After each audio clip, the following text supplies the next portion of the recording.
Listo, estamos aquí entonces en el tercer stream de repaso, segundo para la clase de previsualización. Vamos a arrancar con una serie de dibujos de gesto de personajes. Recuerden que yo soy muy proponente de, o enfatizo mucho la idea de controlar la nomenclatura de capas y mantener un buen orden de interfaz. Lo que yo tengo aquí es una paleta que me permite tener toda la escala tonal y también algunas tonalidades desaturadas de colores que pueden ser comparables con lo que uno puede hacer con un portaminas o con lápices de chequeo y demás para tener otras alternativas en mi estructura. Es muy común que nosotros pongamos información donde no corresponde. Por ejemplo, esta capa me sirve que esté por su cuenta, sea una capa donde a la cual yo pueda accesar, perdón, en cualquier momento y que aquí no haya dibujos que después yo vaya a borrar, que por accidente no se me vaya a ir esto. Entonces, yo tengo aquí unas opciones de bloqueo justo debajo de las pestañas de modo de fusión. Tengo unas opciones de bloqueo. Literalmente tenemos en el panel de capas que activamos y desactivamos con F7. Aquí tenemos unas opciones de bloqueo, dice block punto dos puntos, y aquí tenemos varias opciones. La que voy a elegir por ahora podría ser bloqueo universal.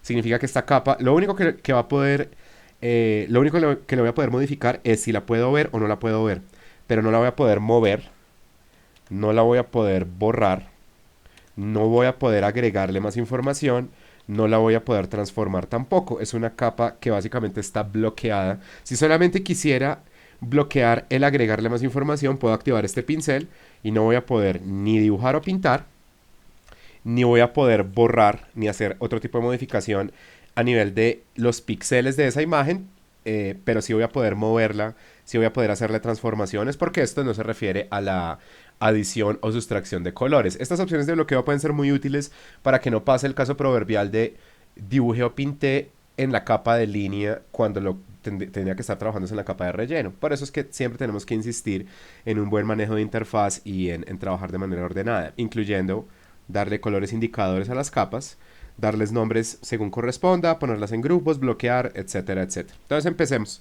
Recordemos de qué estamos hablando cuando decimos dibujo de gesto. Vamos a maximizar el uso de esta pantalla, sobre todo para efecto del repaso. Recuerden por favor que yo pues voy a estar pendiente del chat, pero preferiría que si hay preguntas las hagan en audio porque en este momento mi interfaz tiene una apariencia muy diferente a la que tienen ustedes en sus casas. En este momento yo estoy viendo en mi pantalla secundaria, que es la que está aquí al frente, estoy viendo la totalidad de lo que estoy presentando aquí en Photoshop. Entonces, no es que no vaya a leer chat, pero preferiría que nos comunicáramos por audio para poder pues aprovechar lo más que podamos la pantalla. Entonces, listo.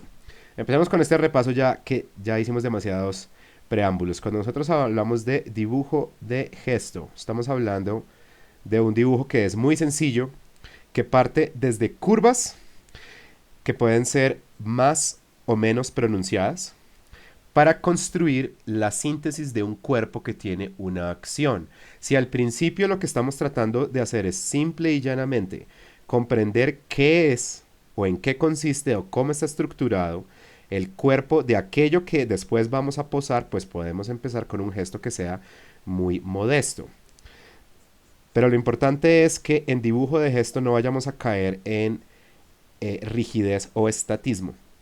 En dibujo de gesto tenemos que poder visualizar brevemente, de manera muy sencilla, las proporciones generales, en este caso, de un personaje, o también puede ser de una criatura, hasta cierto punto cuando trabajamos con otros temas como, qué sé yo, props y demás, la idea de dibujo de gesto puede dejar de existir porque no hablaríamos de cuerpos dinámicos, pero si hablamos como un thumbnail muy básico que resume algo, pues podría existir esto, por ejemplo, para hacer como un prop o una máquina o algo así. Entonces, en el momento en que ustedes se vean adornando esto, en el momento en que ustedes se vean poniéndole más detalle del que necesitan, es muy probable que lo estén haciendo mal. La idea de esto no es hacerlo de afán, ¿listo? Hay gente que se confunde con la noción de una estética sketch y cree que mover la mano indiscriminadamente es la manera como hay que bocetar. No, uno puede bocetar con una velocidad más o menos lenta, pero lo importante es que siempre seamos económicos. Entonces vamos a empezar a hacer aquí una serie de dibujos de gestos. Si ustedes en sus casas quieren hacer esto en bitácora o si alguien tiene la oportunidad de trabajar en dos pantallas y en una ve el demo y en otra está trabajando en digital, pues eso también estaría bien, aunque sé que no es muy común para un estudiante tener esa clase de setup de trabajo, por lo que pues es más costoso. Entonces, pero pueden ir siguiendo esto si quieren o pueden solo ver el demo como prefieran, pero tengamos presente entonces qué está pasando acá. Pocas líneas, sencillez, nada de adornos y crucialmente poner la información que sea necesaria. En este segundo dibujo de gesto utilicé una línea de clave alta para establecer la generalidad del cuerpo. Habíamos mencionado en las clases de esta semana que en un dibujo de gesto puede haber ropa o la representación sintética de ropa o de atuendo o de vestuario, de accesorios, de armamento, de equipamiento, de lo que sea que tenga un personaje. Porque pues un personaje en su idiosincrasia, en lo que lo hace identificable, no solamente es una anatomía, sino también tiene una serie de índices de narración que pueden estar ligados a objetos y esos, o a símbolos o al diseño de las prendas de vestir y todo eso nos puede estar hablando de contexto, trasfondo, su origen, su devenir, su propósito.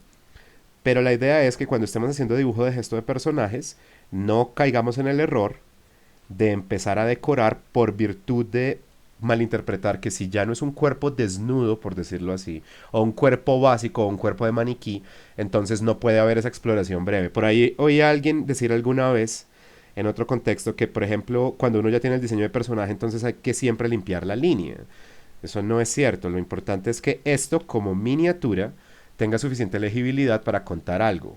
Si la línea, cuando nos acercamos, tiene una apariencia más bien tosca, francamente no pasa nada, incluyendo con ejercicios de una entrega, por ejemplo, para una clase de bocetación como previsualización o como bocetación y proyección gráfica, la estética de la línea no es tan importante como la claridad de comunicación de aquello que se está configurando, en este caso mediante personajes. Entonces, si alguno de ustedes es el tipo de persona que se pone como muy dramática haciéndole limpieza al line art porque malinterpreta que todo es line art, haga eso solamente en una fase final si es que eso es obligatorio. Entonces vamos a seguir agregando pistas acá y ustedes me dirán ahorita que ven si es que pueden ver algo acá. Cuando terminemos este podemos hablar un poquito de manos. Me gustaría que pudiéramos sacar en esta horita larga por ahí una docena de thumbnails para poder tocar todas las partes de diseño en términos de, por ejemplo, expresión, formas rígidas, formas blandas, hablar de manos, hablar de cabeza. Entonces lo que no quiero hacer ahorita es un diseño complejísimo, pero no quiero diseños ambiguos, quiero que los diseños alcancen a intentar decir algo. Entonces si me dan 2 minutos ya debería existir algo aquí que sea medianamente coherente y que tenga alguna fuerza narrativa, espero yo. Mientras estoy dibujando, quiero que tengan en cuenta un par de cosas cuando están lidiando con problemas de figura o anatomía, sea de animal, sea de criatura, o sea de humano, o sea de humanoide. Creo que todos podemos estar de acuerdo en que la anatomía es difícil. Lo es cuando estamos recién empezando nuestra formación, no deja de serlo cuando ya tenemos algún nivel de experiencia profesional. Eso es un proyecto permanente, yo lo diría. Si estamos trabajando en ilustración, cultivar el dibujo de figura.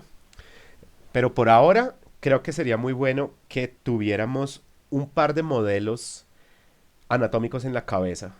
Para las manos en diferentes poses y ángulos, las cabezas en por lo menos unas 3 o 4 rotaciones y el cuerpo en una vista 3/4 frontal y posterior, junto con las expresiones de algunos movimientos relevantes, empezando por caminar o correr. Con eso podemos defendernos bastante bien para los primeros proyectos de estas fases introductorias de la carrera. ¿Listo? Y también que tengan presente algo que vamos a estar repitiendo todo el tiempo, porque yo repito todo. Si ustedes se llegan a topar con algún obstáculo, no traten de resolverlo únicamente desde la imaginación. Va a ser virtualmente imposible que uno pueda inventar o imaginar una anatomía que uno simplemente no entiende. Valdría más la pena que se tomaran fotos entre ustedes o que ustedes tomen fotos reflejadas en espejo o que las busquen. Acuérdense que existe Sketchfab, un recurso muy bonito para encontrar modelos y encontrar movimientos. Pero cuando estamos hablando puramente de diseño, vamos a evitar ese lío de como amagar a forzar un segmento de anatomía. Eso rara vez va a funcionar. Personalmente nunca he visto que funcione mejor que hacer buena documentación. Entonces vamos a completar por acá. Por si acaso, de nuevo, por mi naturaleza repetitiva, no puede volver a ocurrir que tengamos un dibujo de gesto donde no haya cabeza o donde no haya manos. Entonces puedo quebrar por aquí un par de formas, agregar un par más. Y por sencilla que sea esta figura, ya debería decir algo. ¿Listo? Pues creo que es evidente cuál es más humana y cuál es más humanoide, ¿cierto? ¿Cómo vamos hasta ahí? ¿Me siguen?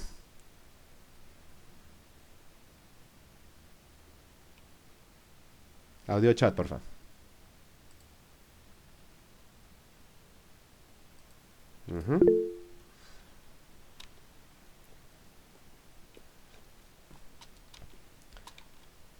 Muy bien. Entonces, de nuevo vamos a tratar de hacer la mayor cantidad de estos que podamos. La idea de jerarquizar la línea es extremadamente provechoso.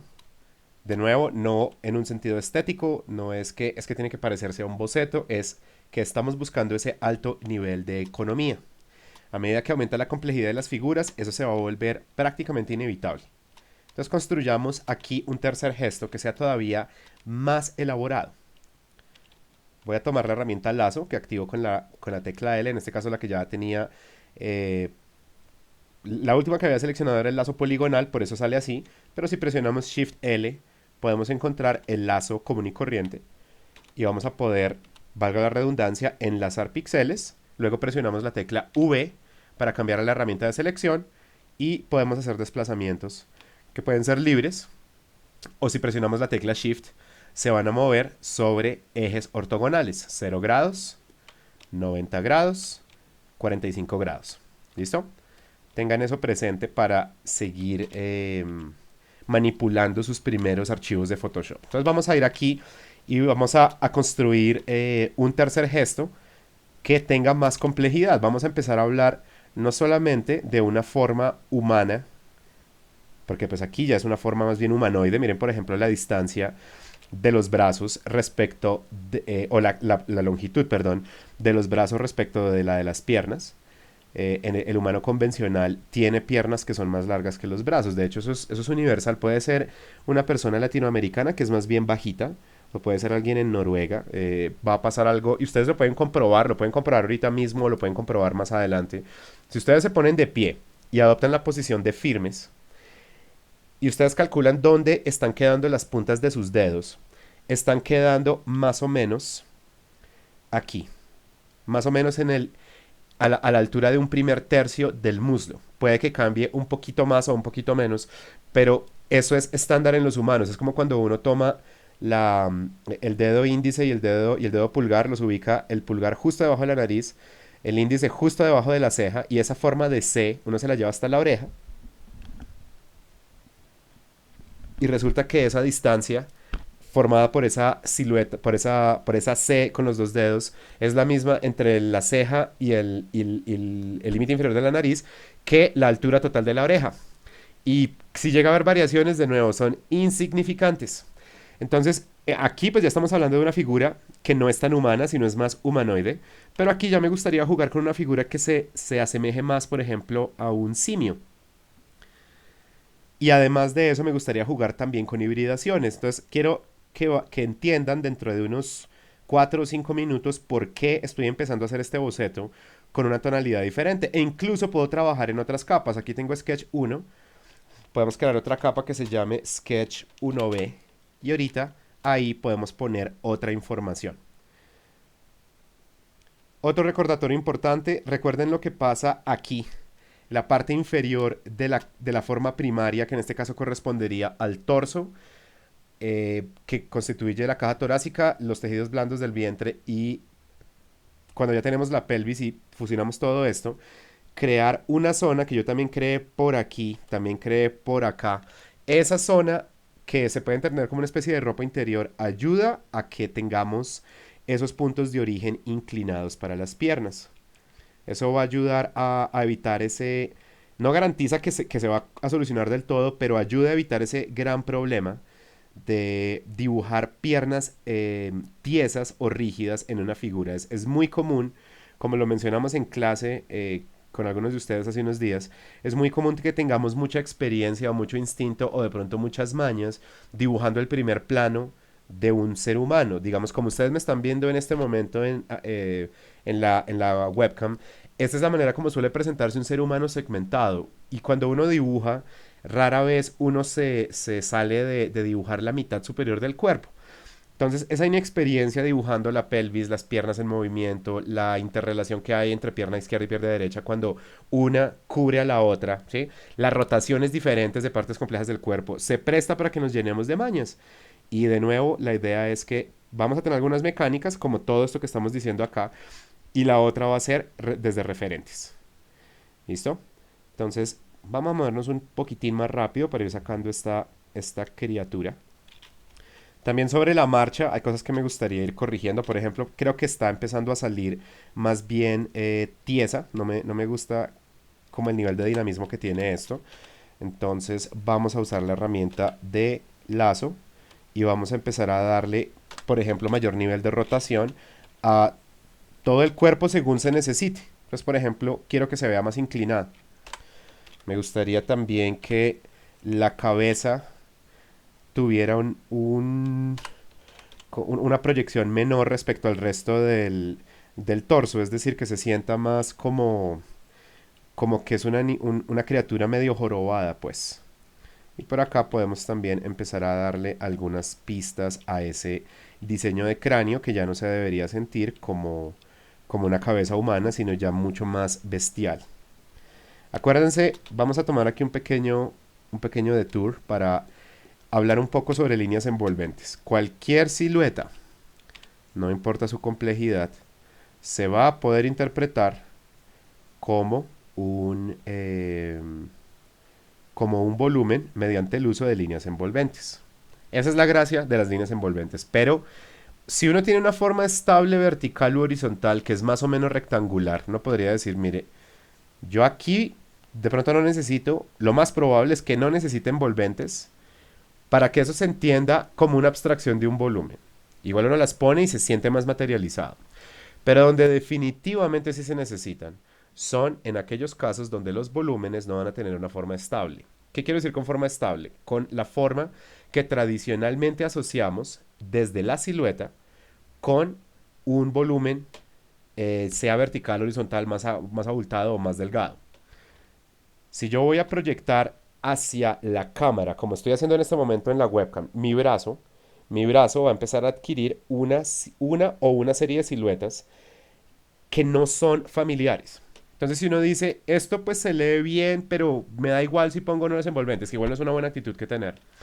Pero si ya no lo voy a leer de esta manera, sino lo voy a leer de esta manera, yo no puedo simplemente decir, no, mire, pues yo dibujo esto y esto es esta forma proyectada hacia la cámara. Esto no tiene esa lectura. Cuando hablamos de perder la estabilidad de la forma, de eso es de lo que estamos hablando. Y acá uno sí puede decir, yo no solamente podría usar envolventes, necesito usar envolventes para poder comunicar que esto es lo que le está pasando a ese volumen. ¿Listo? ¿Y dónde va a estar pasando esto todo el tiempo? En rotaciones, expresiones y movimientos que le den una apariencia más dinámica no solo al personaje, sino a toda la composición donde vamos a incluir al personaje. Por ejemplo, si vamos a representar la lucha entre un personaje con otro, no es una buena idea que sea una figura lateral con otra figura lateral. Sería mucho mejor jugar con una relación espacial donde alguien se va más al primer plano y otra figura se va más hacia el plano medio y fondo. Lo que implica que al menos una de las figuras se va a ver en una rotación parcial posterior. Y ahí este tipo de representación, o si la necesitan todavía más sencilla, una representación como la de el cilindro que se acerca o se aleja de nosotros, va a empezar a cobrar cada vez más relevancia. ¿Listo? Entonces, para que tengan en cuenta eso, ¿dónde empieza a ocurrir eso? Miren, por ejemplo, esta pierna. Aquí ya tengo que tener en cuenta no solo esto, entonces si hago una muy breve interpretación, yo puedo decir, bueno, esta pierna la podríamos asociar con un cilindro que se dirige parcialmente hacia la cámara, pero que también apunta hacia abajo. Pero después la pantorrilla sería la versión inversa de ese cilindro. sería un cilindro que apunta ligeramente o mucho más marcadamente hacia abajo, pero se aleja ligeramente de la cámara. Y si ustedes miran hacia dónde apunta una envolvente, en este caso, y hacia dónde apuntan las envolventes, en este otro, esa representación, si la entendemos bien desde acá, puede llegar a salir bien aquí. ¿Listo? Si esto no es claro, es probable que esto se vaya a empezar a traducir más como este tipo de imprecisiones. Las versiones estáticas, rígidas, completamente bidimensionales, completamente frontales o completamente laterales de las partes complejas, dinámicas, ojalá, de la anatomía de un personaje. ¿Listo? Nadie vaya a pretender que es que tiene que sacar esto perfecto, pero nuevamente, si hablamos de indagar mediante estructuras, líneas envolventes, dibujo de gestos, hacer buena documentación, tomarnos fotos, asumir nosotros las poses de los personajes y criaturas, ahí poco a poco podemos empezar a resolver los faltantes que van emergiendo en estos diseños.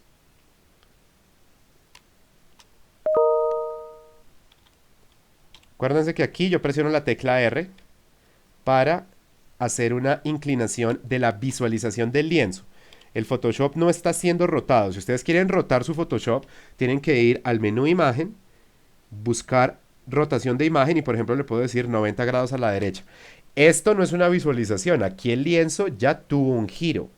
Pero pues en este momento esto no me sirve. Cuando yo presiono la tecla R y aparece este icono en el cursor y aparece esa mirilla, casi como una especie de brújula, esto me está indicando que yo no estoy cambiando el lienzo, solo estoy cambiando cómo yo lo estoy percibiendo en este momento. Muy bien, entonces continuemos. Vamos incluso, creo yo, a darle a este señor su propia capa. Entonces, fíjense que yo con frecuencia estoy usando la herramienta lazo, ¿no? Y en la herramienta lazo me permite aislar píxeles, sean transparentes, opacos o semitransparentes. En este momento yo puedo cortar, puedo borrar. Por ejemplo, si yo presiono suprimir, solamente se va a borrar esa porción, pero pues no sería adecuado hacer esto. A mí me gustaría dejar esto en otra capa. Voy a presionar el comando que duplica una capa, que es control y la letra J. Vamos a dejarlo aquí escrito. Acuérdense que, de nuevo, solo es una sugerencia, pero sería chévere que tuvieran comandos al final de la bitácora para que los puedan encontrar rápidamente y no tengan que estar navegando docenas o cientos de páginas, sino que tengan un repositorio solamente para atajos importantes. Control J duplica capas. ¿Sí? Miren, en este momento tengo aquí Sketch 1 y si yo presiono Control J una vez, crea un duplicado. Selecciono dos capas y presiono Control J. Entonces, dupliqué automáticamente dos capas. Pero, si en lugar de tener una capa seleccionada y ya, yo tengo es un área de selección y esa área no está vacía, hay por lo menos un píxel semitransparente, cuando yo presiono Control J no se duplica la capa, sino se duplica solo la selección en una capa nueva. ¿Por qué acabo de hacer esto? Porque me sirve tener esto aquí, aislar esto y llevármelo para acá para darle más amplitud a los brazos. Vamos a cambiar de tonalidad y vamos a empezar a jugar con otros componentes anatómicos. No se vayan a sentir obligados ni obligadas a crear una jerarquía de colores en sus bocetos. Más bien sepan que ustedes tienen la posibilidad de utilizar una jerarquía tanto de tonalidades como de diferentes colores, preferiblemente desaturados, para ayudarse a entender mejor las cosas. Por ejemplo, cuando uno está haciendo estudios de referentes, esto puede ser muy útil. Que uno tome, y venga, les muestro esto de una vez para que no sea solamente diseño verbal. Voy a salirme un momento de vista de página completa. Y voy a entrar aquí y voy a escribir, por ejemplo, Max Gon. Ahorita ustedes no lo están viendo porque yo sé que ustedes solo están viendo mi transmisión de internet, pero lo que está quedando grabado es la búsqueda de un referente del autor Max Gon. Entonces voy a ir a buscar una de sus criaturas, cualquiera, porque este señor es un excelentísimo diseñador de personajes y criaturas. Lo que él hace es magnífico. No sabía hasta hace un segundo que el tipo trabaja también pixel art. Entonces voy a pegar un pixel art de esto. Entonces vamos aquí, vamos acá. Aquí tengo entonces unos referentes. Y yo podría tomar cualquiera de estos referentes, por ejemplo, esta maquinita que está acá. Y yo podría entonces aislarla con control J después de ¿cómo se dice? Después de crear un área de selección. Puedo bajarle la opacidad a esto, crear una capa nueva, llamemos a esto Sketch Ref A. Entonces, ¿qué es lo que yo puedo empezar a hacer si quiero entender mejor la complejidad de una estructura? De nuevo, no estoy inventando nada, tampoco es válido que uno pues vaya a calcarle la estructura a alguien más y presentarla como si fuera de uno, eso creo que todo el mundo sabe que eso no se debe hacer, pero si estoy estudiando, es perfectamente válido que uno diga, pues, ¿sabe qué? Yo quiero sacar el dibujo de gesto de esta criatura porque me parece del carajo lo que hace este señor, entonces yo le voy a sacar el estudio a este referente y eso es muy bueno porque le va llenando a uno la cabeza de nuevas ideas. Por ejemplo, el altísimo contraste que hay entre esta forma abultada, esta forma delgadita, otra forma abultada. Esto es un ejemplo de organización de formas y siluetas que sigue los lineamientos de la anatomía humana, pero que juega con muy altos contrastes y que es mucho más propositiva a nivel de diseño de formas. Entonces, no es una mala idea que uno haga ese tipo de estudios. ¿Listo? Lo que siempre va a ser incorrecto es bajarle el trabajo a alguien más, ¿no? Y pues, por si acaso, ¿sí? Como en un espíritu todavía siempre muy cordial y todo lo demás, recuerden que el plagio es básicamente eso es un crimen académico, eso no se debe cometer. Así que tengan cuidado con ese tipo de cosas, no se vayan a dejar enredar la cabeza como de vez en cuando le pasa a uno que otro estudiante. A mí me ha pasado con dos estudiantes en el tiempo que llevo de profesor. Dos casos en 9 años no es una mala idea, no es un mal récord. Pero sí me he topado con uno que otro estudiante, ambos en Tadeo, que como que se ponen muy nerviosos porque quieren ver trabajo más bacano o alguna cosa así y van y se bajan ilustraciones. Y uno no se da cuenta al momento porque pues uno no puede conocer todas las imágenes del mundo, pero siempre los pescamos. Esas vainas no se hacen. Entonces no vayan a ser incautos por ese lado. Estudien harto, equivóquense harto, hagan hartas preguntas y eso ahí poco a poco la cosa va a ir mejorando. Y este es un instrumento por el cual las cosas pueden mejorar un poquito más rápido. Miren, aquí tengo un dibujo de gesto. De pronto le puedo sacar una que otra envolvente. Ya saben que las envolventes no se deben poner nunca para decorar. Pero por ejemplo acá para entender un poco mejor volúmenes, es una buena idea poner algunas que además estén ligadas a lo que está pasando con el atuendo, la armadura y todo lo demás. ¿Y qué tengo yo acá? Tengo una versión muy, muy, muy básica, hecha con brevedad, no hecha de afán, donde estoy estudiando qué es a nivel de diseño y jerarquía de formas este ejemplo súper bien detallado y muy interesante del autor Max Ghosn.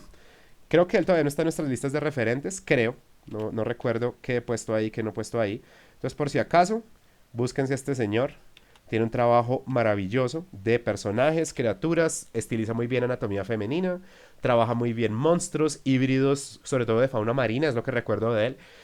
Sé que trabaja 3D, sé que trabaja pintura digital y como les digo, hace 5 minutos descubrí que también trabaja pixel art. Entonces, pues, alguien muy interesante para que lo conozcan. Y como les decía, este tipo de ejercicios tienen un valor no estético, no de la calidad del dibujo, sino de permitirnos entender estructuras más complejas. Entonces, como cualquier otro ejercicio de mecánicas, si esto se hace una vez, pues no sirve para nada. Si habitualmente uno está estudiando, en este caso las estructuras y la jerarquía de formas de grandes autores, pues eso es como, qué sé yo, estudiar buenas formas atléticas de alguien que hace ejercicio o estudiar buenos ejercicios literarios a partir de grandes obras. Es básicamente llenarse la cabeza de buenas referencias en lugar de llenar desde la invención lo que no sabemos hacer. Volvamos ahora a nuestra criaturita que estaba por acá y sigamos indagando con más brevedad qué es lo que puede estar pasando acá. Vamos primero a sacar como el preboceto del boceto. Es decir, que yo no me voy a poner a construir por acá como unos bíceps y tríceps y por acá entonces le pongo un antebrazo y por acá entonces le pongo una mano. Esto se presta para problemas. En este caso, una proporción o unas proporciones que no son las que yo quiero utilizar, aleatoriedad en el diseño y excesiva rigidez. Entonces no lo voy a tratar de esa manera. ¿Qué puedo hacer yo? Puedo sacar como un mini dibujo de gesto. Entonces yo puedo decir desde este bloque trapezoidal que corresponde a los deltoides, o a la versión muy exagerada de los deltoides en esta criatura medio jorobada, voy a sacar una curva ligera hacia abajo y hacia afuera.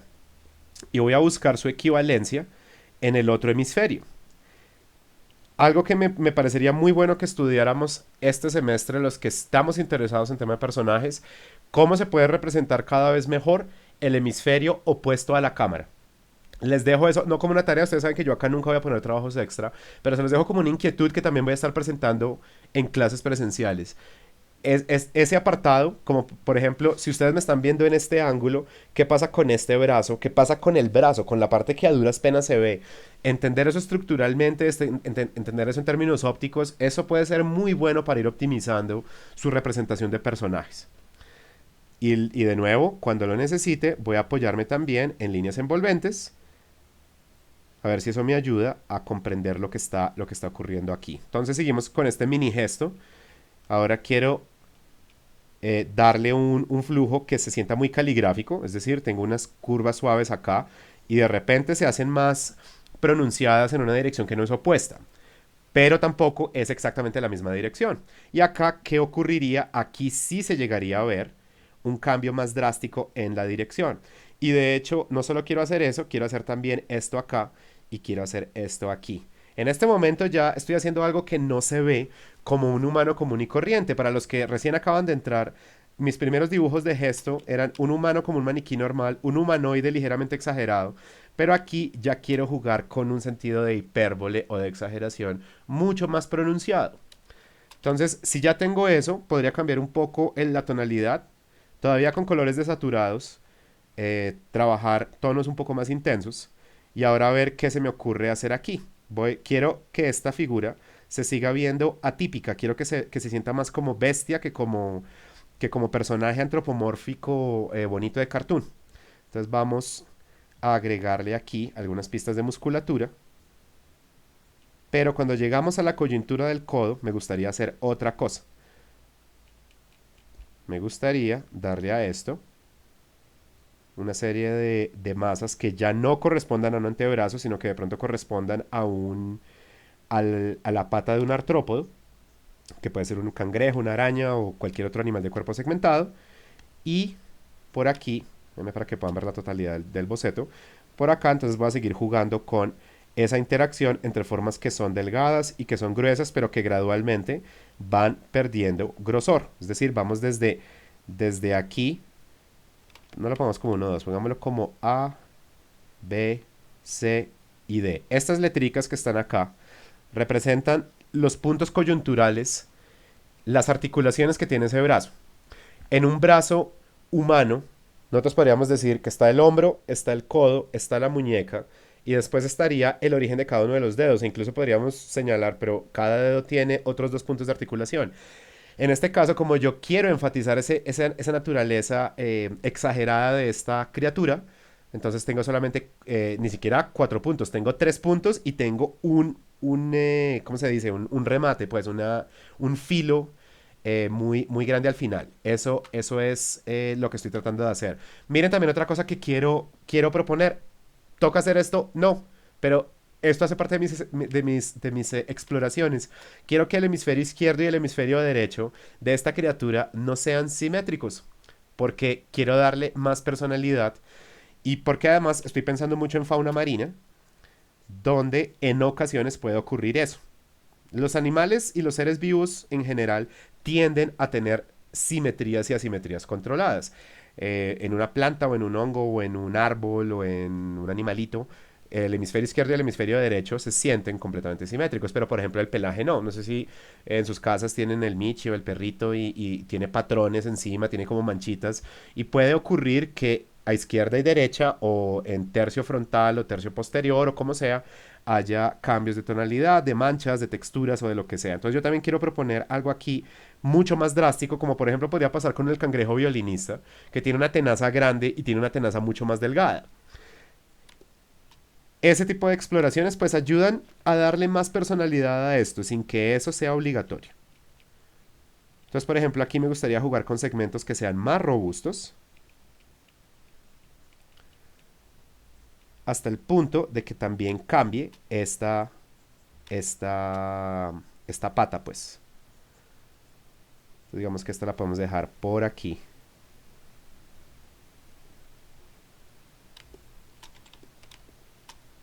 creo que podría funcionar. Y ahora veamos qué podríamos hacer con la cabeza de este señor. Otra vez, no es que sea obligatorio, pero voy a cambiar de tonalidad y de color y de nivel de saturación, nunca yendo al extremo superior derecho del cubo de tono. Acuérdense que aquí es donde muestran si no saben nada de color. Más o menos por acá es donde entienden por lo menos que es bueno arrancar el color digital desde desaturaciones parciales. Entonces voy a tener un color que añada algo más de información aquí para empezar a explorar el diseño de la cabeza. Yo le saqué aquí unas púas, pero eso podría ser una barba, o podrían ser espinas, o podría ser el diseño del maxilar. Yo soy muy amigo, como creo que se los había indicado, yo soy muy amigo de saber de qué voy a hablar, pero improvisar los resultados. No me gusta, o sea, este ejercicio no ha sido explorado antes, por mí me refiero. Entonces, sobre la marcha se me ocurre que podría ser el maxilar inferior, o sea, que aquí puede haber dientes y fauces y demás. Pero otra persona podría decir, yo, préstame esa estructura y le va a sacar es una barba a un troll híbrido con cangrejo o qué sé yo, ¿listo? Crucial entender que una estructura de estas, como cualquier otra estructura de un thumbnail de diseño, es básicamente un lienzo sobre el cual uno puede crear algo. Y ese algo no está escrito en piedra, no es como que esta es la única versión de esto que yo podría sacar.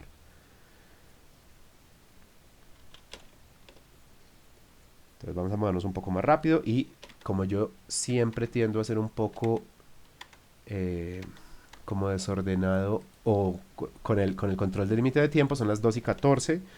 No, sí, estamos bien, estamos bien. Tenemos todavía más o menos unos 35 minutos para alcanzar a hablar un poco más de manos y de cabeza y demás.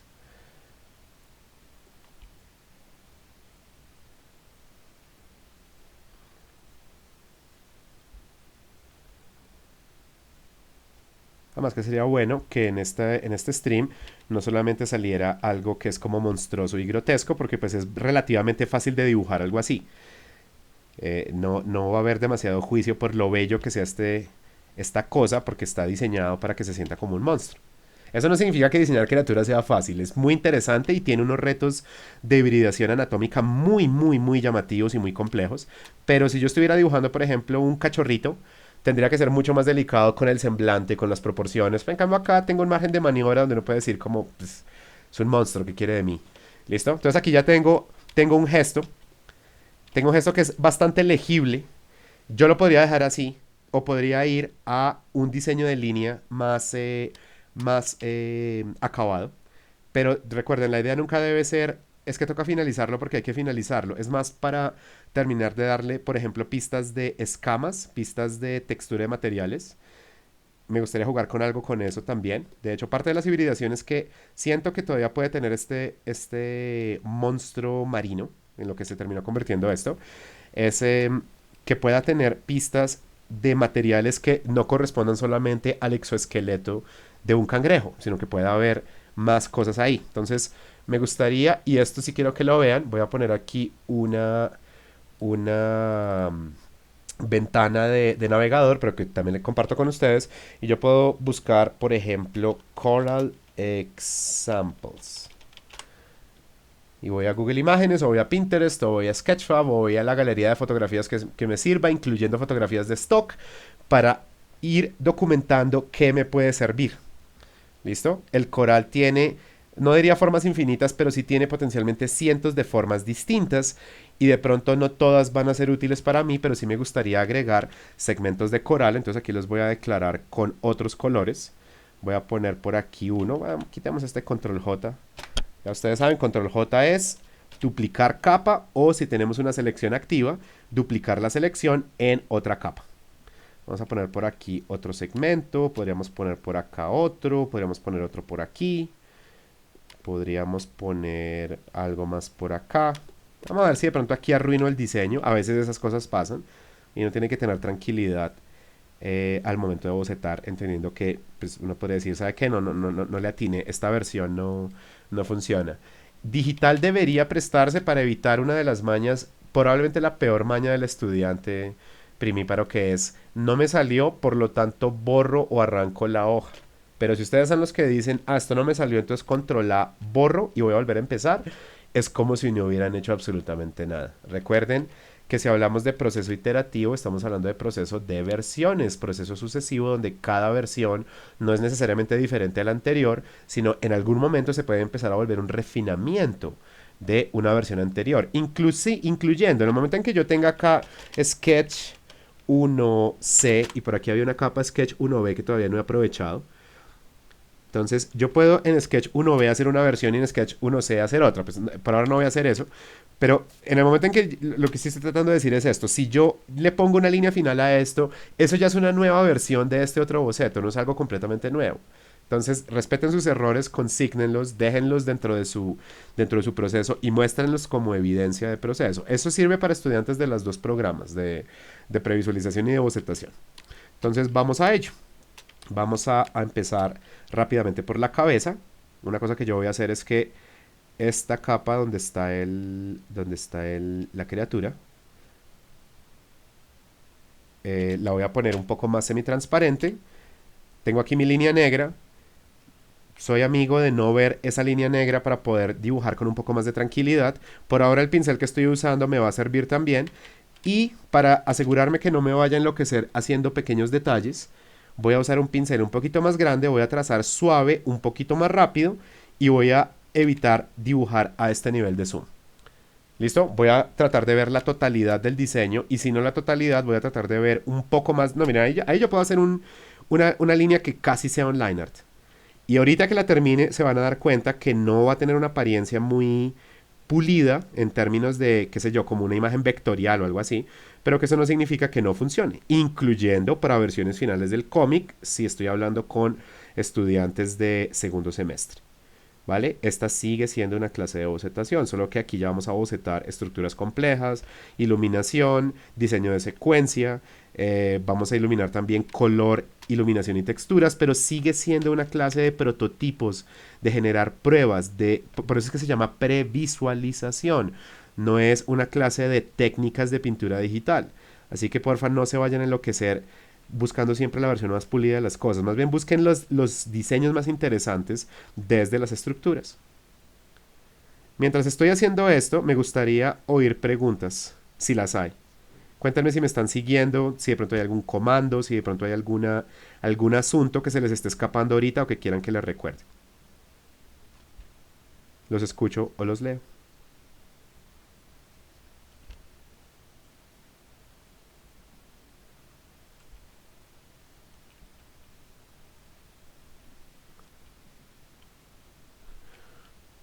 Bueno, si lo hay, porfa, asegúrense de comunicarlo y preferiría que fuera en audio, como les digo, porque en este momento tengo colapsada la ventanita de chat, pero igual lo estaré revisando ocasionalmente.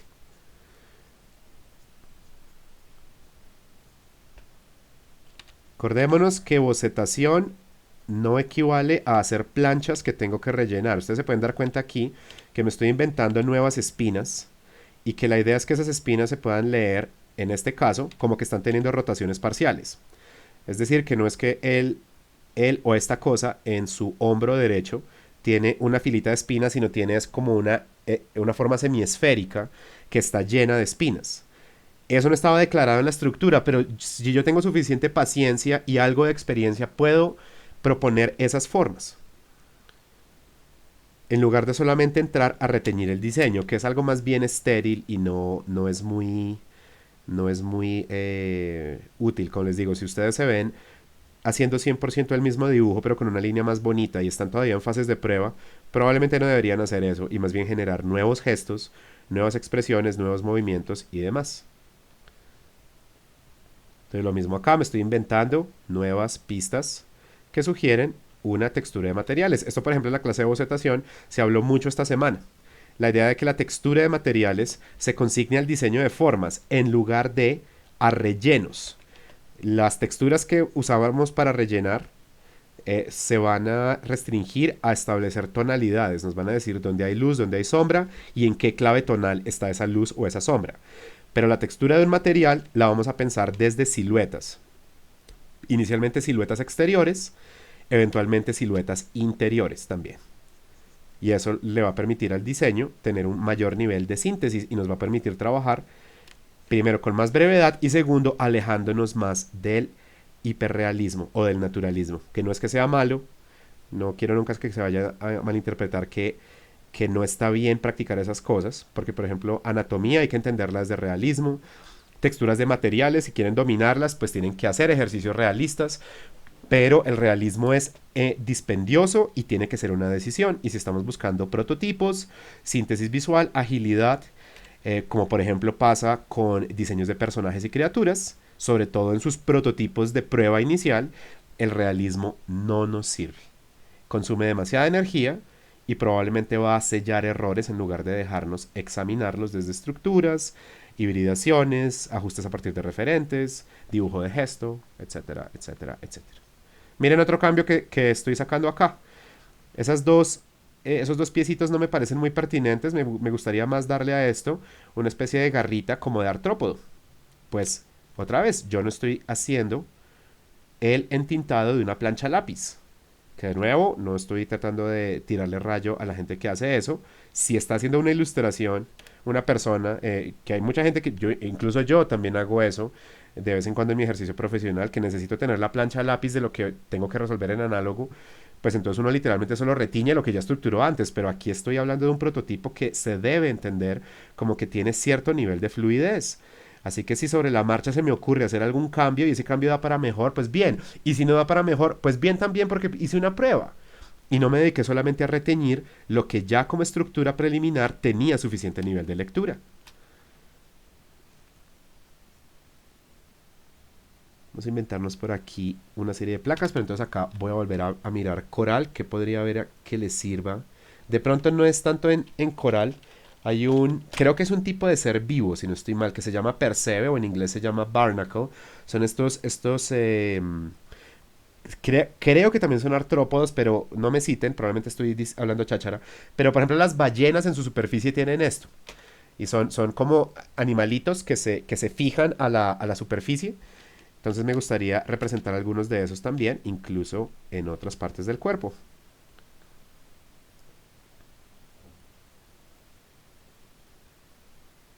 Entonces aquí va saliendo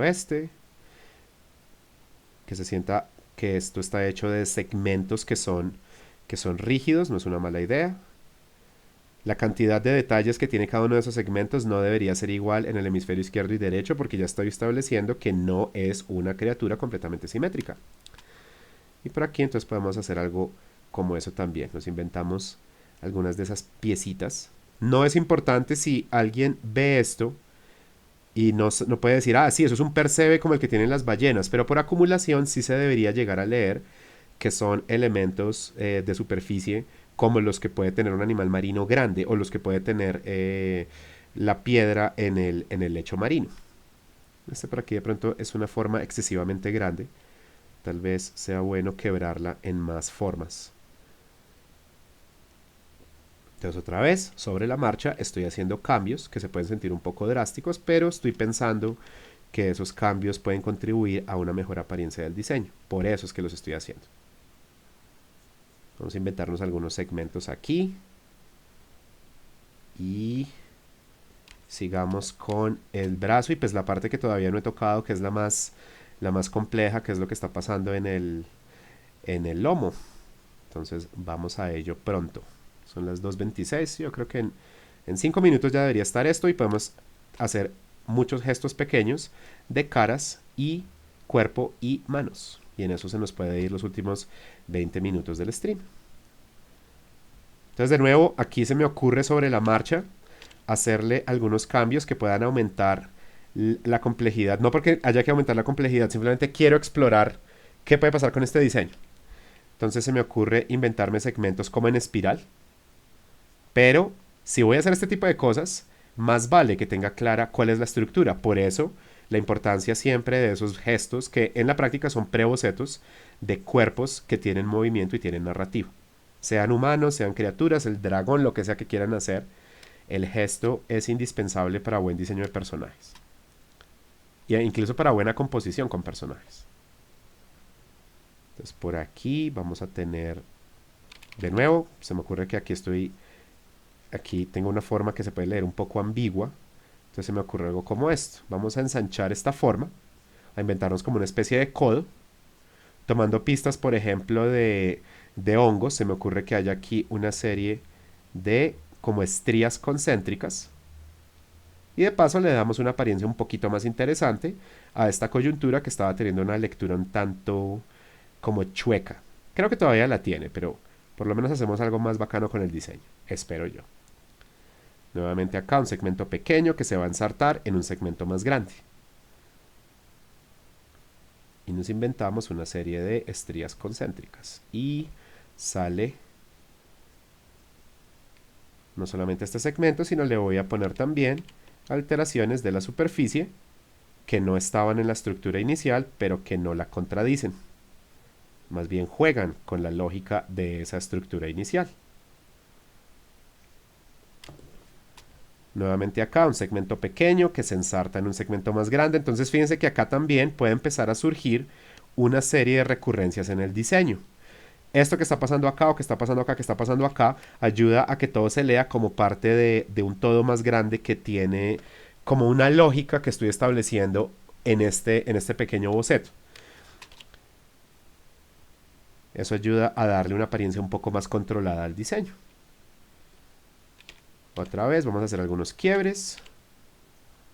Y cuando llegamos aquí, tomando pistas, por ejemplo, de la pata de saltamontes o de otros artrópodos más de tierra, no es muy común, si ustedes miran el cangrejo o la langosta, las irregularidades del exoesqueleto se notan, pero no es tan común que la pinza del cangrejo o de la langosta tenga como muchas púas. Tienen es como dientes chatos. Pero si ustedes ven, por ejemplo, la pata del saltamonte, sí tiene prácticamente como cuchillitas, por decirlo así. Lo mismo en las patas de la mantis, que es un animal bello pero aterrador y en parte es porque se ve que tiene esa capacidad como de cortar y desgarrar. Entonces aquí ya tenemos casi la totalidad del diseño, salvo una parte del lomo. No me voy a hacer el loco con eso es una parte significativa.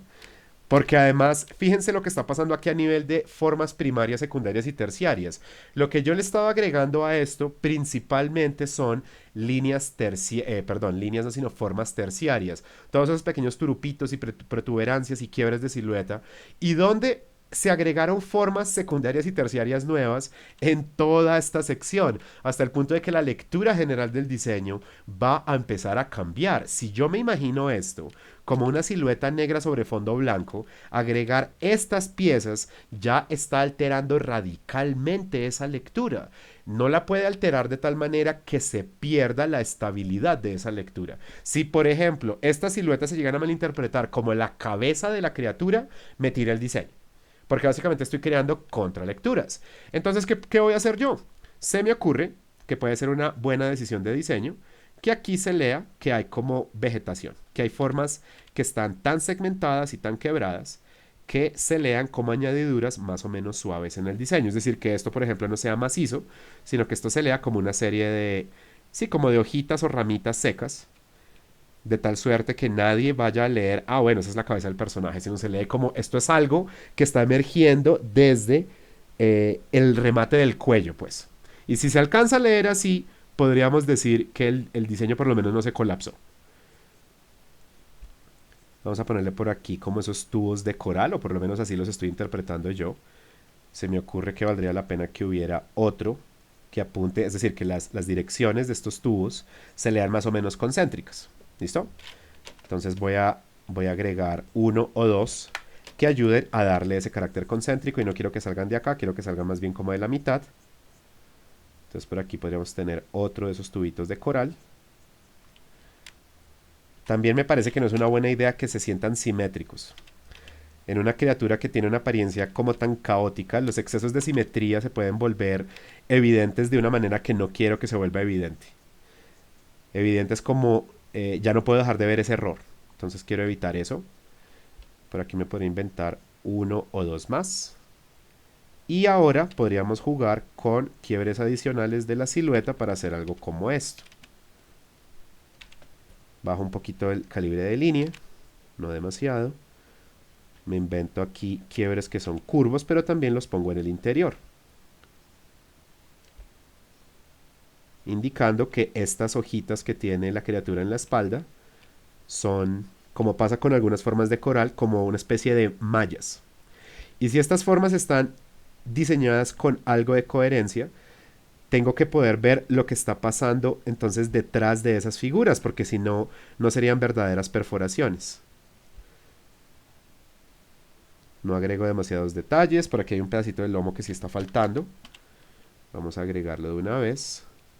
Miremos en el cuello, creo que también alcanzaría a faltar un poco reafirmar la forma del cuello. El cuello en este momento se tiene que entender que es como una especie de, como lo que es el cuello en realidad, como algunos de ustedes lo han mencionado en clase, se puede entender o como un cono o como una forma más o menos cónica que se proyecta ligeramente hacia adelante. En este caso, en esta figura, si nosotros la estuviéramos viendo de lado, no veríamos un cuello que hace más o menos esto, como puede pasar con el ser humano, que bueno, aquí ya me digarra con la inclinación. Pasa más o menos esto en el cuello humano, sino se vería más como esto y se ve como una forma más maciza. Y por aquí vendría el lomo y aquí estaría la joroba y por aquí estaría la cabeza. Entonces, por eso es que me detuve un momento a ver si se estaba entendiendo si existe o no esa figura. Creo que se alcanza a entender que existe parcialmente, pero vale la pena seguir reafirmando un poco que existe esa zona como semicónica o semicilíndrica, que es el cuello, pero que se está enlazando más horizontal que verticalmente, porque es una figura cada vez menos humana. Ya aquí que me faltaría, yo creo que más bien presentémosla a ver si funciona o no funciona. Ah, bueno, creo que en la boca todavía está faltando algo de información. Para aquellos de ustedes que estén interesados en personajes y sobre todo en criaturas, no importa el semestre y el programa en el que estén, quiero que traten de entender que la boca es un problema de diseño, sobre todo cuando está abierta. Porque la boca, cuando está abierta, sobre todo en el maxilar inferior, no se puede entender como pieza uno y pieza 2. Entonces que, por ejemplo, aquí hay dientecitos y entonces aquí hay ojitos y aquí hay una nariz. Así se representa un muñeco, como una marioneta. Esto no es muy funcional. Si en lugar de eso entendemos la complejidad de esa estructura, tenemos que entender que en el cráneo tenemos también el maxilar superior, pero que abajo tenemos el maxilar inferior, que al mismo tiempo es una figura que se proyecta de manera curva hacia adelante, pero también está haciendo proyecciones hacia atrás y está haciendo proyecciones hacia arriba. Es decir, que aquí, aquí y aquí hay direcciones diferentes de un volumen. Eso es lo primero. Es decir, resumiéndolo todavía más, lo que hace el maxilar inferior como volumen es algo supremamente interesante. Y segundo, el interior de una boca es un problema muy interesante de diseño. Me parece que aquí es donde estoy dejando vacíos que no quiero dejar así. Entonces se me ocurre hacer algo como esto. Voy a poner una línea que se lea más o menos como una línea quebrada. Por aquí voy a poner otra. Me voy a inventar una serie de quiebres. Y como pasa con algunos animales en la naturaleza, pero sobre todo en criaturas que se pretenden leer, que son como muy hostiles y muy irracionales, me voy a inventar en la práctica nuevos maxilares, pero que son más interiores. Si no saben de qué les estoy hablando, búsquense, por ejemplo, a la figura del depredador, el personaje de Predator, pues, de las películas de los 80 y 90, porque yo no reconozco las películas actuales porque son malísimas, y mírenlo sin la máscara. Es un ejemplo de anatomía que ya es una hibridación de humano, humanoide, pero también tiene artrópodo, tiene insecto, tiene parásito. Es bien interesante lo que pasa con ese diseño. Se ve muy alienígena, se ve muy hostil. Entonces, listo, básicamente me voy a seguir inventando dientes, pero no los voy a inventar como unas rayitas y ya, sino quiero que se alcancen a percibir como parte de una serie de estructuras, primero complejas, segundo orgánicas y tercero representadas con cierto nivel de síntesis visual. Por eso acá no puse las mismas líneas que están alrededor. Suficiente, parla. Miremos esto. Déjenme quitar esto de acá. Por si acaso pongámoslo en otra capa. Yo luego, este Photoshop se lo voy a dejar a todos los grupos. ¿Dónde lo van a poder encontrar? En la carpeta Docs. Sean de bocetación o sean de previsualización. Ustedes saben que hay una carpeta Docs. Y ahí voy a poner este PSD por si quieren cacharrearlo, revisarlo más de cerca o lo que quieran. Entonces ocultemos lo que no corresponda. Miremos el diseño en su versión actual. Bajémosle todavía más la opacidad a esto. Y aquí tenemos un ejercicio donde yo me atrevería a decir que esto se podría iluminar. Es decir, que yo no necesitaría una nueva línea de line art que no se vea peluda, porque entendiendo que esto es una clase de bocetación, no importa si cuando yo me acerco veo unas líneas que son menos que perfectas. Lo importante es que esto, en términos de su presentación general y sobre todo su lectura como miniatura, a mí me parece que alcanza a funcionar. Yo sé que hay mejores y yo presenté a Max Ghosn antes de hacer esto, así que pues yo no me voy a poner aquí a echar flores, pero me parece que el diseño alcanza a tener algún valor. Entonces, eso lo podemos dejar hasta ahí. Nuevamente, cuéntenme si hay alguna pregunta hasta el momento.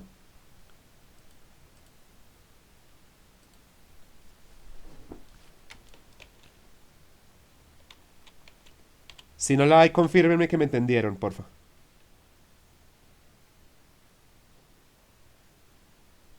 En audio o en chat. Y seguimos con los últimos gestos ya para terminar. Los demás, ¿me están siguiendo? ¿Vamos bien? Ok, entonces continuemos. Si para las personas que llegaron no tan pronto, yo estoy grabando esto desde 5 minutos después de presentarnos y ahí hay un resumen de qué es dibujo de gesto. Aquí hay una pregunta que hace Juan Camilo Rodríguez y si el personaje no tiene mandíbula inferior, desde la misma estructura, Camilo, usted tiene que indagar eso. Antes de eso, déjeme hacer un pequeño cambio. No puedo dejar de ver que ya el calzoncillo de esta criatura es muy evidente. Entonces ya más bien voy a tomar algunas pistas como de el abdomen de insectos para inventar una serie de segmentos acá y que no se note tanto como criatura marina, pero tiene puesto como un calzoncillo pat primo o algo así. Entonces, usted pregunta si el personaje no tiene mandíbula inferior. Entonces vamos a dejar esto marcadito ahí. Si tengo algo de tiempo, por lo menos le meto algo de luces por ahí el lunes cuando ya me voy a desembalar de trabajo. Entonces hablemos de qué pasa si un personaje tiene estructuras como más atípicas y pues volvamos otra vez a dibujos de gestos. Hablemos brevemente del dibujo de gesto de la cabeza. Recuerden que cuando recién estamos empezando, no es que sea válido, pero es normal que les pase esto. Óvalo, raya, raya, raya, y entonces aquí empiezo a sacar al personaje. Esto es demasiado apresurado, no considera la totalidad del volumen y sobre todo no está considerando que esto y esto deben ser líneas envolventes. Entonces, nosotros podemos ponerle a un personaje o a una criatura las formas que se nos antoje usar. Algunas personas, incluso un par que están aquí, tienen la inquietud de hacer ejercicios que no sean tan cartoon. Eso es una pregunta que ha surgido en las últimas semanas. ¿Desde dónde puede empezar a reestructurarse esa, ¿cómo decirlo? Intencional carencia de realismo desde las formas primarias? Y digo formas primarias cuando normalmente uno habla de una sola, porque hablaríamos de forma primaria para el cuerpo, forma primaria para la cabeza y forma primaria para las manos o incluso también para los pies. Si yo no tomo como mi primera decisión un óvalo más bien normalito, sino elijo formas más irregulares, ahí ya puede empezar uno a alejarse del realismo accidental. Entonces vamos a resolver rápidamente la pregunta de Camilo. Vamos a hacer la estructura de la cabeza. Le ponemos el parietal, que es el plano lateral de la cabeza. Ese plano se interpreta generalmente como un óvalo para dejarnos claro lo siguiente. Si tenemos una esfera y con una cuchilla le hacemos un tajo, podemos quitarle un segmento que se vería como un pequeño domo. Eso es a lo que corresponde el parietal. Por eso cuando uno ve el cráneo el cráneo o la cabeza de frente de una persona, uno no va a ver una forma completamente redonda, sino uno va a ver una forma que es más redonda al frente y atrás y en la parte superior, pero que en la parte lateral se empieza a volver más plana. Y de nuevo, nos miramos entre nosotros, puede ser en el salón o nos miramos ante el espejo y nos damos cuenta que no importa si somos más cachetoncitos o más flacos, más viejos o más jóvenes, la cabeza humana se tiende a leer como ligeramente vertical. ¿Listo? Entonces, por eso es que establecemos que existe este plano lateral que aquí está más exagerado que en un cráneo común y corriente. Establecemos la línea divisoria no para la cabeza, sino para la cara. La línea divisoria de la cabeza es la que crea esta silueta. Aquí ya estoy diciendo que A es plano lateral y que B es un plano frontal. Después de eso, sacamos la forma del mentón. Pero aquí vamos a resolver la pregunta de Camilo. ¿Qué pasa si el personaje no tiene maxilar inferior? Vamos a establecer dónde está la línea divisoria para los ojos, una línea divisoria para la boca que no tiene que estar en esa ubicación. De hecho, normalmente estaría hacia los tercios. Yo aquí estoy jugando con una ligera desproporción. Y ahora podemos establecer rápidamente la ubicación para los diferentes segmentos y partes de la cabeza, como por ejemplo las cuencas de los ojos, la forma de la nariz, que quiero exagerar mucho más, la forma de las mejillas y crucialmente a este señor le vamos a quitar esto. Y pues va a salir una cara muy desafortunada, pero pues ¿qué le hacemos? Vamos entonces a poner acá un ojo. Vamos a marcar de una vez como volumen, un error muy común no hacerlo cuando estamos recién empezando. Vamos a marcar que la nariz es un volumen. Yo también quiero aclarar, yo soy muy amigo del feísmo. A mí me encanta dibujar figuras que no son muy estilizadas en términos de mostrar como una belleza delicada, pero eso no tiene ningún impacto en las clases, porque evidentemente varios de ustedes quieren trabajar formas que son más bellas, más jóvenes, más dinámicas, eso es perfectamente válido, solo por si alguien de pronto hace la pregunta, ¿usted por qué siempre está haciendo como esas figuras como medio grotescas? No, es que están tratando de ser grotescas porque la verdad se ha dicho, a mí me gusta eso. Hay un discurso más grande detrás, pero ahorita no lo voy a explicar. Básicamente, el resumen más breve es que a mí lo kawaii no me entra, porque no me llama la atención. Pero no significa. Yo tengo pues dibujos de figura femenina y demás, y lo hago relativamente bien. Pero por ahora, básicamente, estoy enfocándome mucho hacia figuras que se sientan como una fealdad controlada que diga algo. ¿Listo? Porque ese es mi interés. Entonces, Camilo, fíjese lo que va a pasar acá. Yo estoy estableciendo un rostro más o menos normal. Obviamente es una persona que no es muy agraciada, por lo que acabo de explicar, pero hasta aquí es un rostro más o menos normal. Por lo menos tiene una estructura que de hecho nosotros podríamos completar. Yo le podría sacar a este personaje un labio superior, marcar que hay un labio inferior y sacarle un mentón. Y ahí tendríamos un personaje más bien normalito, pero un personaje, se siente que es un personaje de cartoon. No pretende ser una forma realista, no pretende ser accidentalmente chistoso, sino es una forma que yo estoy intentando, dentro de la medida de mis posibilidades, controlar. Mire lo que voy a hacer acá, Camilo y los demás. Voy a aislar con el lazo, voy a presionar V y voy a decirle a esto Alt para crear un duplicado y Shift para que se desplace en una trayectoria ortogonal. ¿Y qué voy a hacer con esta segunda versión? Voy a desbaratar toda esta parte superior y se lo muestro sin maxilar inferior.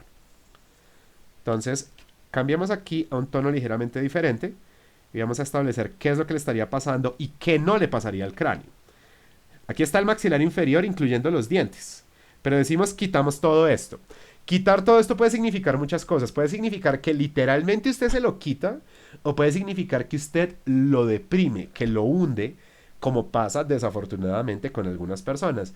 Y afortunadamente ninguna persona que está viendo clase con nosotros, porque sí puede sonar muy ofensivo que uno diga eso y hay algún pelado que se ve así. Pero es una forma masculina muy desafortunada, aquella que tiene el maxilar inferior muy poco proyectado hacia adelante, hasta el punto de que se siente que está hundido. Entonces mire lo que va a pasar acá. Voy a darle a este personaje, por aquí un labio superior. Por aquí le voy a sacar dentadura. Y después voy a decir que prácticamente no tiene mentón. Y aunque ninguno de los dos se va a ganar un Mister Olympia ni nada de eso, el personaje de la izquierda tiene una personalidad que no tiene el personaje de la derecha. Si a uno le pasan estas cosas por accidente, eso es chistoso y al mismo tiempo es trágico. Si a uno le sale esto porque uno intencionalmente quiere comunicar eso, bien, significa que uno entiende cómo deformar hasta cierto punto y desde síntesis visual la anatomía humana. ¿Listo? Y como creo que usted está pensando mucho en monstruos, si usted literalmente quiere remover segmentos, pues de nuevo, y eso sí no lo voy a mostrar en el stream porque pues no quiero dejar como referentes así muy pesados, pero si usted busca, por ejemplo, ejemplos de, qué sé yo, gente que ha sufrido accidentes o una buena fuente para encontrar distorsión de anatomía, veteranos de la Primera Guerra Mundial. Si los busca, entenderá de qué le estoy hablando. Pero no les voy a recomendar que los busquen. Los zombies también puede funcionar, aunque pues hay zombies que son un poco genéricos, pero sí, evidentemente, cuerpos que han sido cercenados y eso ya está ubicado en cultura popular. Pero esencialmente es entender que hay una estructura básica. Resumámoslo otra vez muy rápido. ¿Cómo es esa estructura básica? Primero, tenemos una forma general que no tiene que ser convencional.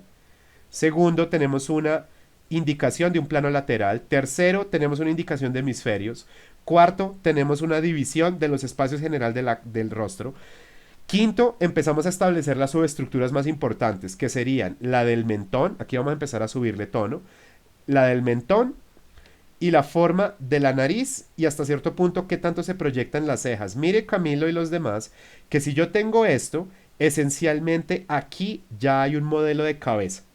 No solamente de cabeza, sino una cabeza más o menos realista y además de eso, una cabeza más o menos realista que tiene tal o cual nivel de rotación o inclinación. ¿Me sigue hasta ahí, Camilo?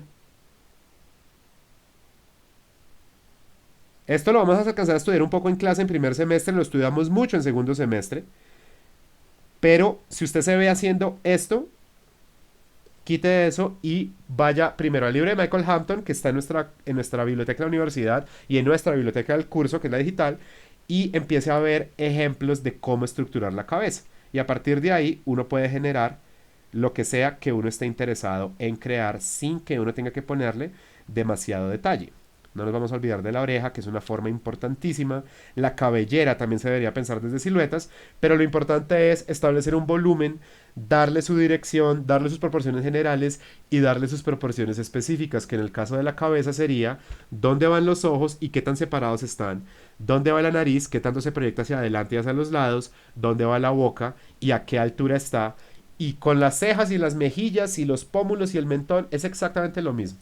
Pero vamos siempre de lo macro a lo micro. La recomendación general que hay que darle a todo el mundo, primero, segundo, tercero, el semestre que sea, aquí cuando vayan a hacer cabellera, la cabellera debe ser también un juego de formas. Cuando se vean haciendo rayitas de pelo, no están haciendo diseño de formas, están haciendo por accidente y por descuido textura de materiales y generalmente lo van a hacer mal. Entonces no lo hagan de esa manera. Piénsenlo como una, dos, tres, cuatro siluetas. Miren, este man era un calvito ahí como todo genérico. Y no puede decir por qué siente tanta confianza. Porque este man tiene cero pompadour, así como John Travolta en Gris o algo así. Entonces, por eso puede ser mucho más alegre. Y además de eso puede tener cejas más pobladas, que además pueden tener más personalidad. Y de ahí que tenga tanta confianza en sí mismo. Además puede tener los pómulos un poco más marcados, indicando que aunque tiene cierto nivel de grasa en el rostro, es más o menos fuerte. También puedo decir, ¿qué tal si su mentón se hace un poco más cuadrado? Entonces, no, otra vez este man se cree más bueno que el pan, empezando por su peinado. Pero todo se vuelve un juego de diseño de formas. Nunca se vuelve a hacer rayitas. Es súper desesperante ver que uno explique esto y después haya gente que saca una cara, pero entonces empieza a hacer esto con el pelo. Y más rayas y más rayas y más rayas y más rayas y más rayas. Eso no es lo que toca hacer. Todo sin excepción es un juego de siluetas que van a tener una apariencia específica según el contexto. Por eso hablamos de diseño de formas. Cuéntenme más preguntas mientras empiezo a hacer unas manos.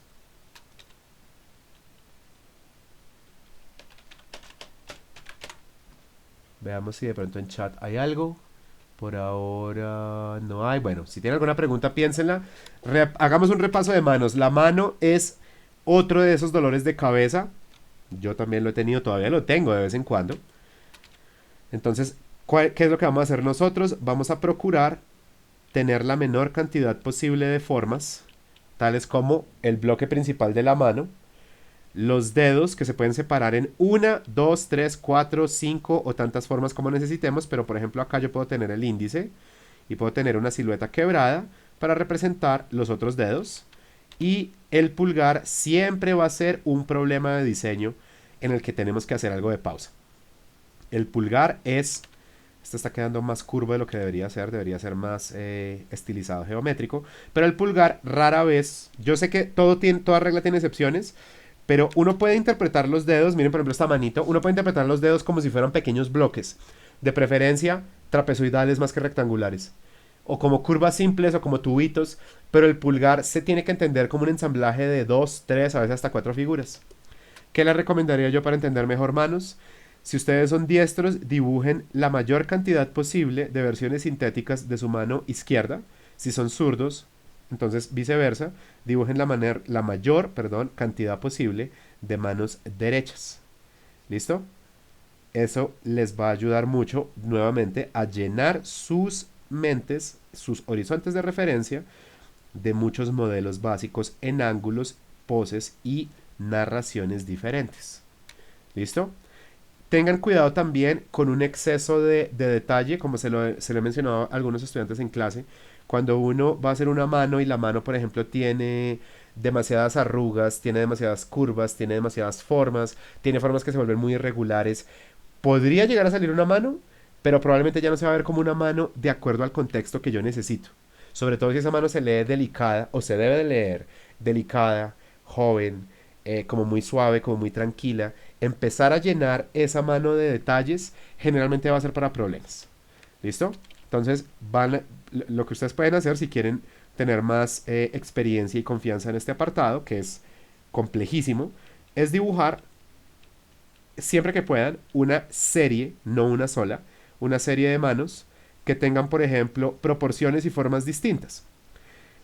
Adicionalmente pueden dibujar, como se lo he pedido a los estudiantes de previsualización, manos que tengan, a partir de un diseño en común, perdón, poses y rotaciones diferentes. Todo eso les va a ayudar a entender mejor esto, que de buenas a primeras no va a salir demasiado bien, ¿no? Porque la mano es uno de esos problemas donde uno dice, con tranquilidad, ¿cuánto tiempo podría estar yo estudiando manos hasta que las entienda bien?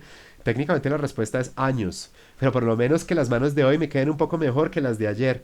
Eso es lo que podemos aspirar a lograr en este momento en medio de tanto trabajo y tantas cosas que tenemos que resolver. Evidentemente, esta mano tiene un mayor nivel de detalle y tiene un mayor nivel de narrativa y además de eso tiene un mayor nivel de desproporción. Si esta mano no corresponde al personaje o a la criatura que es dueña de la misma, pues estaría muy, muy desfasado. Pero desde que haya correspondencia entre una cosa y la otra, pues no va a haber lío. Y otra vez, fíjense que por más compleja que sea la mano, yo no le voy a dibujar hasta la última arruga, hasta la última garra, hasta el último tendón, hasta el último nudillo, porque si no corresponde, pues no corresponde. No es la mejor mano, pero es una mano. Entonces, manos en inclinaciones y rotaciones diferentes. Y de las recomendaciones más importantes que les puedo dar, documenten todo lo más que puedan. Una mano no se debería inventar, una mano se debería crear a partir de referentes. Porque es que su complejidad es potencialmente infinita. Ha pasado, a mí también me ha pasado, a ustedes también les va a pasar, que ustedes superan umbrales. La mano de hoy ya quedó más bonita que la mano de ayer. Súper. Y de repente se les pide, bueno, entonces ahora cambiemos el ángulo, o cambiemos la inclinación, o cambiemos la proporción, o hagamos la versión joven, o la versión más vieja, y de repente nos volvieron a tirar por unas escaleras. Porque la mano, yo diría que tiene resuelto, que ya no las tiene que volver a estudiar, de pronto alguien como Nicolás Uribe o Michael Hampton o gente así. Pero nosotros estamos en la obligación de estar referenciando y documentando este problema de diseño básicamente durante todas nuestras carreras. Pero pues no les va a decir, les va a tomar años hacer bien una mano. Les puede tomar un par de horas entender bien un modelo básico que ustedes pueden replicar en sus diseños de cartoon. Ya entender más complejidades y más versiones y más diseños sí les va a tomar un poquito más de tiempo. Un poquito de detalle acá, un poquito de detalle por acá también y aquí tendríamos otra mano. ¿Alguien tiene alguna pregunta?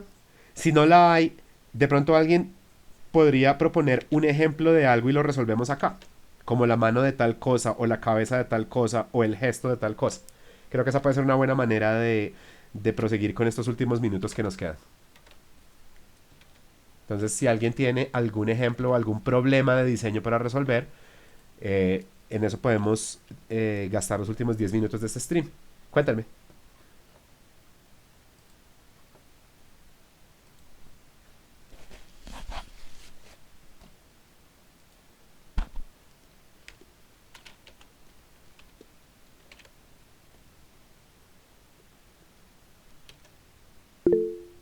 La mano de un gorila. Listo. Vamos a ello. Y vamos a cumplir y a darle seguimiento a nuestros principios. Vamos a escribir mano de gorila. Porque los simios, sobre todo los grandes, tienen una particularidad muy interesante y es que son, en términos de proporciones, mucho más fuertes que nosotros, mucho más grandes que nosotros, mucho más imponentes, pero las manos no dejan de comunicar la capacidad para manipular. La mano de gorila de pronto no es la más delicada, de hecho no lo es, porque si ustedes ven lo que está haciendo este gorila en este momento, está representando en parte la función de sus manos. Sus manos no se usan solo para manipulación, sino son también parte de su sistema de locomoción. Es decir, cuando el gorila corre, por ejemplo, él se apoya en sus nudillos, lo que les da mucha robustez y se necesita que sean muy, como muy toscos, pero en últimas se nota que es una mano que se puede cerrar, que puede adoptar gestualidad y que puede manipular objetos, ¿no? Entonces, revisemos esa manito que está ahí. Vamos a aislarla. Control J, nos la llevamos por acá. Podemos ocultar a este señor por ahora. Y vamos a hacer al menos un gesto de esta mano a ver qué sale. Lo primero que pueden notar ustedes es que la mano de la mayoría de simios, y el gorila no es la excepción, es una mano que tiene una base más prolongada que la mano humana. Es decir, que tanto la palma como el dorso, sin los dedos, es una forma que no se lee tan como cuadrada o trapezoidal trapecio achatado, sino se lee más como una forma rectangular. En este caso la voy a interpretar como una forma rectangular curvilínea. De una vez nos vamos a meter con el pulgar. Ustedes pueden empezar la mano como prefieran. Pues recomendaría que siempre sacaran la forma primaria, la forma más grande. Pero pueden empezar por donde quieran. Yo soy amigo de empezar por el pulgar para dañar rápido el boceto. Si no funciona, que no funcione en 20 segundos. ¿Listo? Si funciona, pues bien, seguimos trabajando. Aquí está pasando algo muy interesante y es que los dedos se cubren entre sí. Entonces vamos a tener cuidado de estructurar esos dedos como una serie de masas que en este caso, dándole continuidad a lo que está pasando con esta forma de aquí, se van a leer como versiones eh, redondeadas de cuadrados o más bien no, de trapecios. Es decir, que yo no voy a partir de esta figura, sino voy a partir de esta figura porque, por ejemplo, yo puedo decir, a medida que voy estructurando un dedo, tengo uno, 2 y 3 niveles de grosor o incluso más y eso le da esa apariencia orgánica al diseño.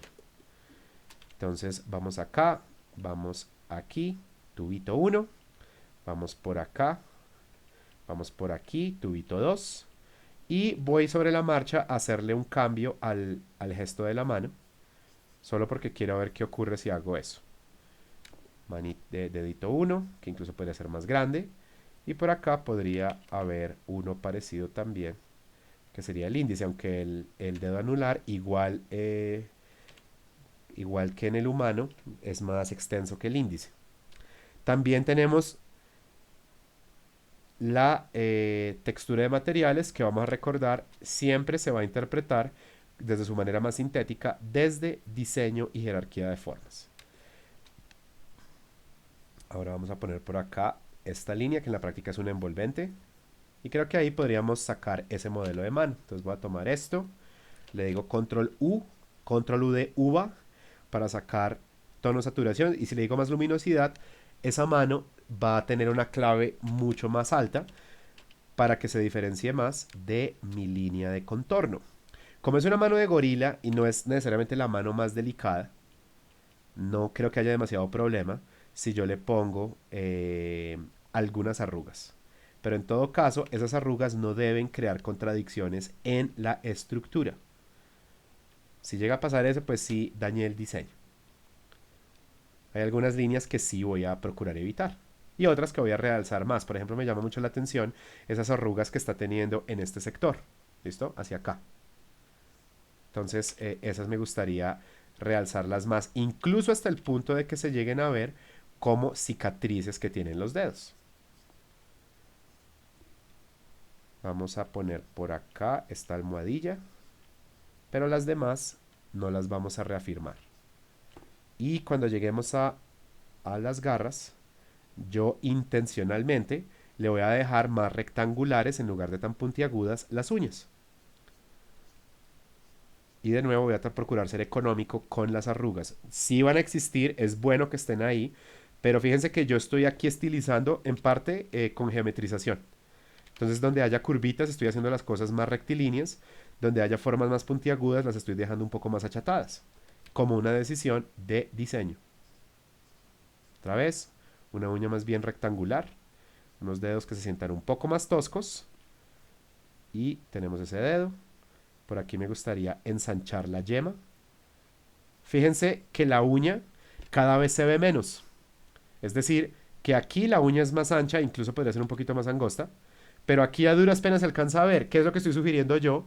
Como de pronto se alcanza a ver en la webcam, que los dedos tienen rotaciones diferentes, por lo tanto apuntan a ejes diferentes y la uña se va a hacer o más angosta o más ancha de acuerdo a qué tan cerca o qué tan lejos esté de la cámara.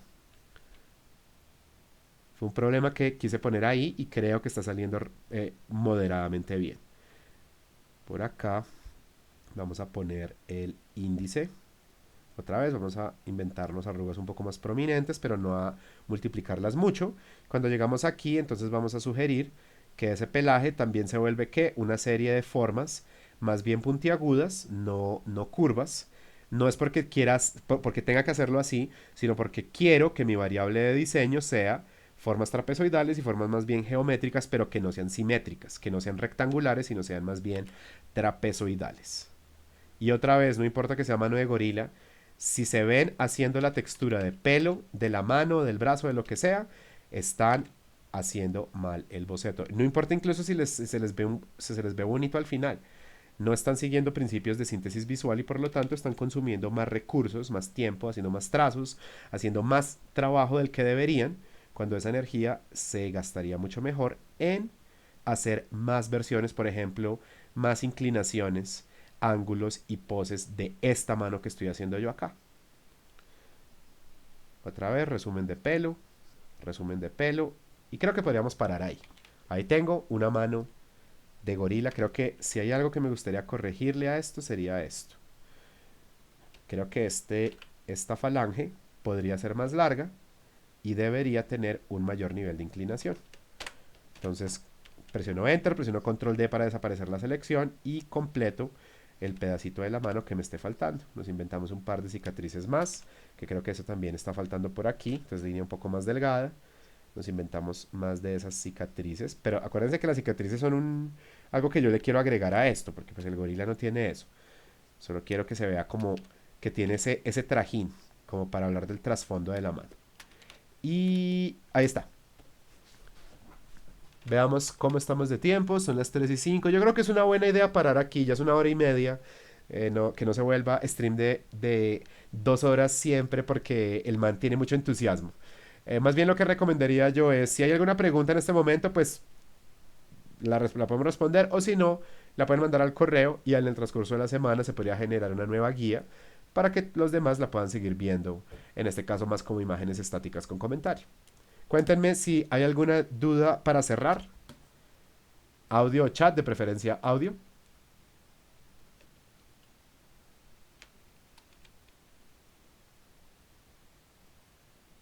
Probablemente no. Entonces, si no hay dudas, despidámonos. Muchas gracias por asistir a esta actividad complementaria de sábado. Que tengan un buen fin de semana y no duden en escribir al correo cualquier otra inquietud. Marilena dice, en la próxima semana podemos hacer rostros en hoja de pez. Sí, podemos revisar eso en clase, que eso a nivel estructural rebasa los pocos minuticos extra que le podemos dar en este momento a esta actividad. Pero dejemos esa duda ahí planteada y hacemos demos de eso la próxima semana. Listo, muchachos, cuídense. Saludos a los demás por ahí. Este video está listo a final del día. Nos vemos entonces en entregas de segundo corte la próxima semana.